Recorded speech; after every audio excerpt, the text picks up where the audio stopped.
តាក់ទងជាមួយនឹងកន្លែងដាក់សំឡេងរៀងករណីពិសេសដែរបងបើដល់ពេលចូលស្រែខ្ញុំសង្កត់កន្លែងហ្នឹងយ៉ាងបញ្យល់បងតាគ្នារៀងដូចជាស៊ីជម្រៅបន្តិចណាប៉ុន្តែកន្លែងហ្នឹងក៏បងត្រូវចំណាំបើសិនជាស្រៈមានអក្សរ U និងអក្សរ I បែបនេះគេដាក់សំឡេងគេដាក់លើ I គេដាក់លើ U ប៉ុន្តែបើសិនជាមាន OU គេដាក់លើ O គេដាក់លើ U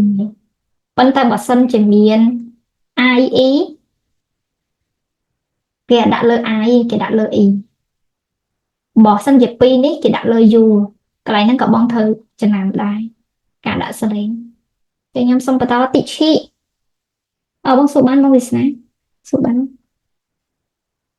បើសិនដែលពេលយើងប្រកបលាវហ្នឹងមានថា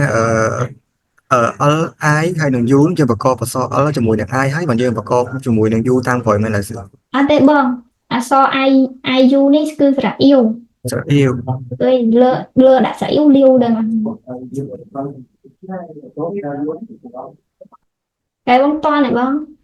តន់ដែលឃើញតែខ្ញុំសុំបន្តលេខ7អក្សរ Q ខ្ចត់ឈី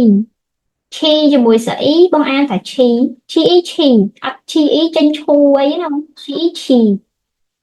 សំឡេងទី1ឈីឈី